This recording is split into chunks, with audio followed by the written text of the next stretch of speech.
welcome to the Art of Being Human. Today I really want to go into suicide notes, what they are, who writes them, what they mean by them, and the fact that some people write fake notes that have no intention of committing suicide. But before I do that, I do want to go into how to help the survivor of a suicide. People go through terrible grief when they are a survivor of the suicide because they feel guilty, and even though it's not their fault and they can't be responsible for somebody else's life, they still have that sense of guilt. So I want to spend just a little time on this, and then we'll go into suicide notes directly afterwards. When you are a survivor of suicide, these are the grief stages. We've gone over grief before, so I don't want to go over the whole thing. But these are some of the stages of the grief that you're going to go through should you be a survivor of a suicide. Here are the stages. You will likely have physical symptoms, which will be nausea, breathing problems, no appetite. You could add to that not being able to sleep, not being able to eat right, and so forth. But these are the big ones: nausea, breathing problems, and no appetite. You can't catch your breath. You don't want to eat.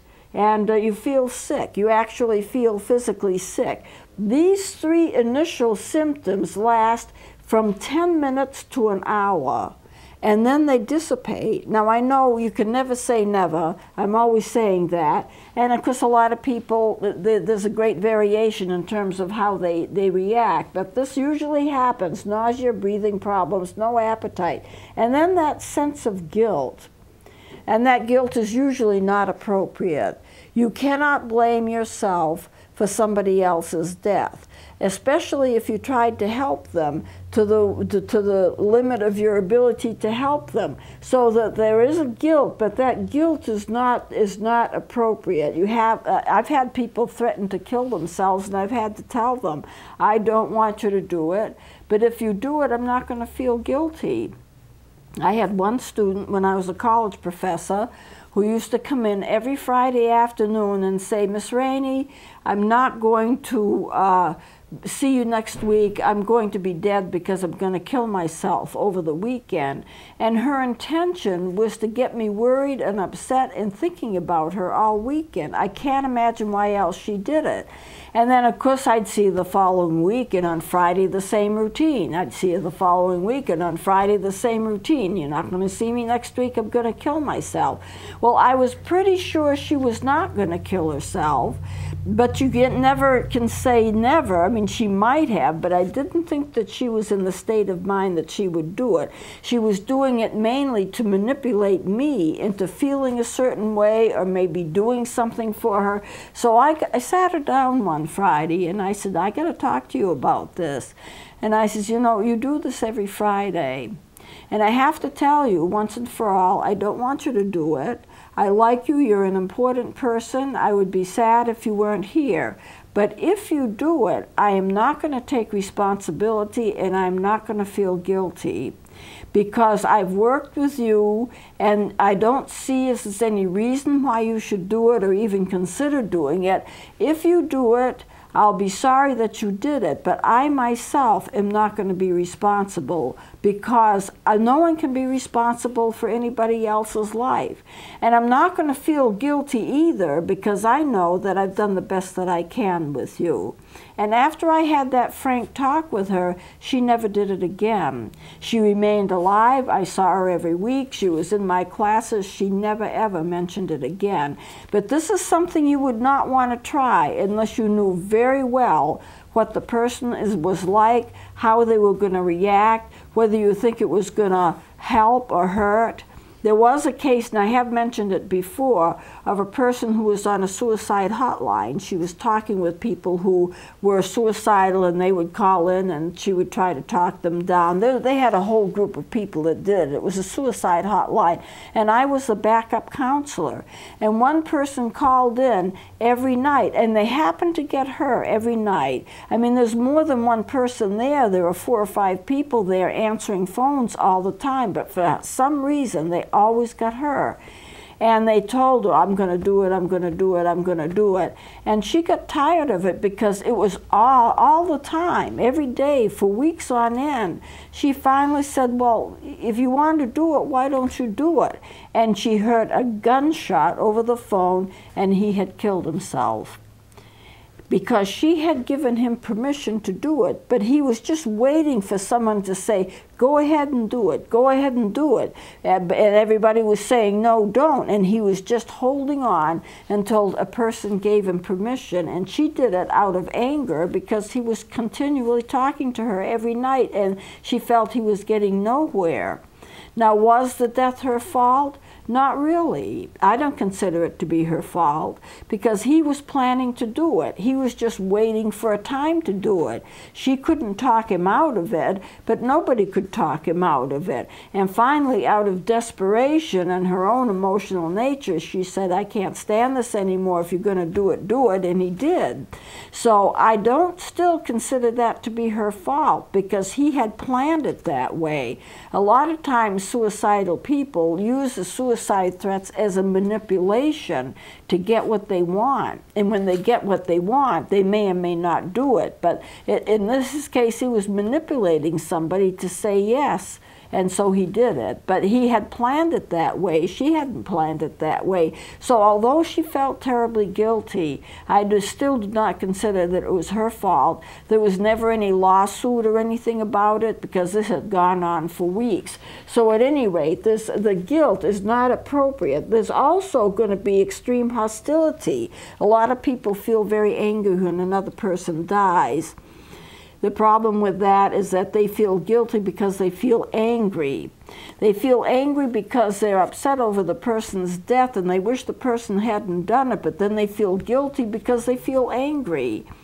You know, and the anger that they feel and the hostility that they feel is natural to the grief process. You can be very angry angry in terms of a person who has left because they've left you and abandoned you, and it's very easy to become angry about that. It's not rational. And it's not rational but you can't help it. That's the way it is. Even in a natural death. I mean, if a person dies at a young age, say they die at 30 or 40, a friend of mine did that, died in Boston, and we were friends, and we were going to get together and I think have a more permanent relationship, and he died. I didn't get angry about it, but a lot of people get angry about things like that, and the hostility comes out, and they don't know where the anger comes from. I can tell you where the anger comes from. If you feel helpless and you feel you can't change a situation or you have no control over the situation, some people can accept that as a part of life, but some people have difficulty with it.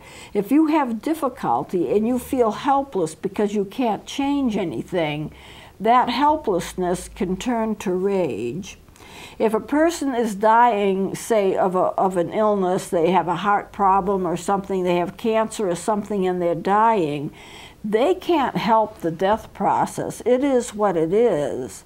But the person who's their husband, their friend, their wives, you know, the people who live with them, family members, they can't do anything to help, and so they helplessly watch as the person deteriorates and becomes worse and worse and worse.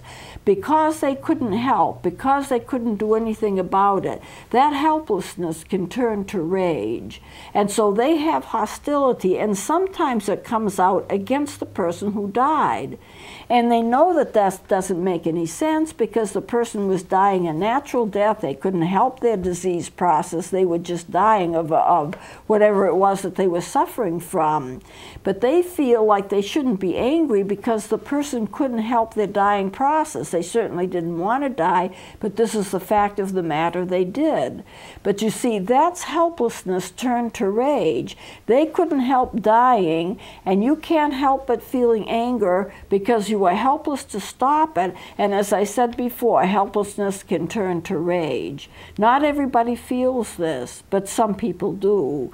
I know my brother died when he was in his 40s of cardiac problems. I didn't get angry, but it was very depressing for me. A lot of times when you get anger, it's because you are depressed, and that depression is turned inward. Instead of you're expressing the depression and expressing the anger that you feel and the hostility you feel, it turns in on yourself. You say to yourself, I can't be angry. The person couldn't help but die. They were sick. I can't be angry about that. It's not their fault.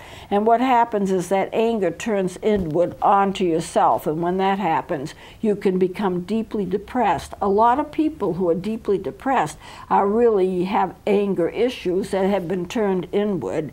And you know, there is such a thing as outward expression of anger and inward expression of anger. Outward expression of anger is when you take it out on something. You bang your fist on the desk. You know, you kick the door. You say some bad words. You yell, you scream, you throw something across the room.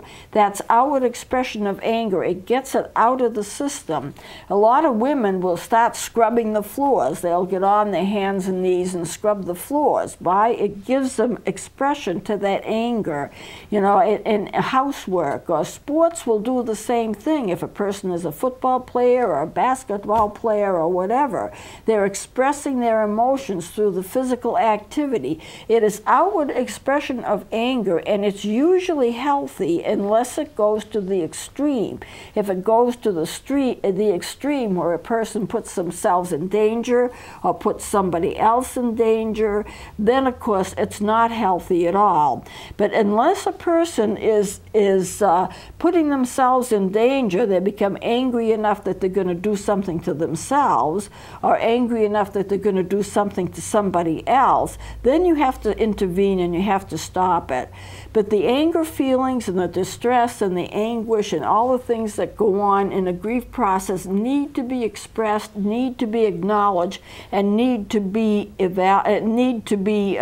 recognized. They need to be recognized so that you can validate those emotions. Are you angry? Well, of course you are. Do you feel bad? Well, of course you do. It's natural and it's normal for the grief process. So anything that you feel in the grief process, even if it seems unusual, even if it seems not rational, and there's not anything that's rational about the grief process, it's an irrational thing. What you experience is irrational usually. It may have some elements of rationality to it, but a lot of it is irrational. And when you feel those things, don't get down on yourself, don't get angry at yourself. This is a natural part of the grief process, and you have to go through that, and once you go through that, it will abate, it will get less and less, and then you won't feel that way. A friend of mine that I knew lost her son. He was about 14 or 15 by drowning. He went swimming and he drowned somehow. And a priest, she was Catholic, a priest came in and to talk with her, to comfort her basically, and she yelled at him and pointed her finger at him and said, "Don't you dare tell me there's a God." And he handled it beautifully, and he said, "It's okay. I understand you feel that way, and it's okay. That's natural for you to feel that way at this time." He didn't try to argue with her. He didn't try to say, "No, that's not true. Look at it this way." He just let her vent, and that's what you have to do. And then he said, in time, when you get better, you'll feel differently. And she told me, she talked to me about it, and she said, "This is perfect. He did exactly what he needed to do. He let me vent. He let me validate my anger feelings at God for letting my son go. And then in time, I got my faith back." You know, God gets blamed for a lot of things he doesn't do. We have to stop and consider that. Every time there's a storm, well, it's an act of God. Not necessarily. It's an act of nature. You know, so we can't blame God for everything that happens. So this guilt and the hostility, it can be displaced to anything. And people who have it don't know where it comes from. where it belongs, and they take it out on everybody and everything. But then after a while, it abates, just like other emotions abate, because you were never created to have one specific kind of emotion for a very long period of time. We do naturally cycle up and down. For mentally ill people, sometimes their cycling is extreme, but all of us have our days when we're blue, and all of us have our days when we're joyous. So there is a certain natural cycle that we follow anyway. So how do you help a person going through this exaggerated grief due to a surviving of a suicide? So a lot of this, of course, will be also true of people who are surviving a death that's not a suicide, but I want to get into it because suicide is a very complicated grief process due to the guilt usually. Well, you can be present. How to help? Be present. Don't give advice. Don't analyze. Don't tell them what they should do next. Don't tell them how they should feel. Just be there. When my brother died, I was intensely grievous about it. He was young. He was only in his 40s. He left a wife and 4 children behind, and we were very, very close. And at the I don't remember, it was either at the wake or maybe after the funeral was over with and everybody had gathered at his mother's house for lunch. It may have been there, but there was a whole crowd of people around. And one of the people there was a friend of mine who was another female minister, and we were very close. She's a very nice lady. And she got up and she stood beside me and she never said a word. If I walked across the room, she followed me and then stood beside me. If I moved 3 feet in one direction, she moved 3 feet in one direction. She never said a word, and she stayed beside me the whole time. And that gave me a tremendous amount of comfort, because here she was steady, she was stable, she was there. And I knew it. You know, sometimes the most potent kinds of words and the most potent kinds of languages is when no words are spoken. Couples who love each other, who've been together for years, they know how each other's feeling, and they can sit down beside each other and not speak a word and know exactly how they're feeling and comfort with each other without even saying anything. So you need to be present, no advice. You need to allow the free expression of people's feelings as long as they're not putting themselves or anybody else in danger. If they want to smash a dish across the room, so be it, as long as they're not aiming it at anybody. You know, you have to be careful that they don't put themselves in danger, but other than that, if they're not hurting themselves or anybody else, they need to be able to cry, scream, kick the door, whatever, you know, to get the feelings out. It's very important in the healing process. Feelings must be expressed, because if they're not expressed, they're going to, they're going to result in anger and depression. And as I've said in this chart, a lot of the depression is due to buried anger. So I hope this will be a help. We don't have time to start the suicide notes this time, so I think what I'm going to do is close it here. And then next time we will start with suicide notes. It's a very interesting segment. I hope you'll watch it.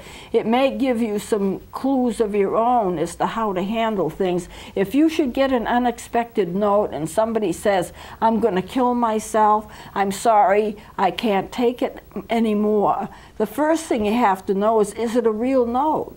There are some people who write fake suicide notes in which they have no intention of killing themselves, but they write as if they are going to kill themselves. And that's a problem. And they're so close. I mean, there are some people who spend a lot of years just studying suicide notes to find out which notes are real and which notes are not real, which notes are fake. And the purpose is just to find out so you know how to help people, because anyone who writes a suicide note isn't trouble themselves, but they may not be necessarily suicidal. They may be doing it for other reasons. So there is kind of a branch of psychology that studies suicide notes. And I have suicide notes. I don't know if I can read many or any of them, but I've made up some. The problem is there's no way of tracking down people who have written suicide notes, one, to see if they're alive, and if they're alive, to get permission to read their notes on the air. So I've taken a group of suicide notes. I'm going to discuss what usually is included, how it's included, and then talk about how you can pick up on certain things as to whether it's real or whether it's not real. And that could be important, because if it's a real note, time is of the essence. If the person has gotten to the point where they're writing a note and they're serious about it, then the suicide attempt is not far away. You do not have a whole lot of time to fool around with it. You need to know, and you need to intervene immediately before the suicide occurs. On the other hand, sometimes you see the note, the suicide has already happened and it's too late to help. But those notes can be very important in discerning the difference between what's true and what's not true, and what you can do about it. So that's what we'll be dealing with on the next segment. Please join me then.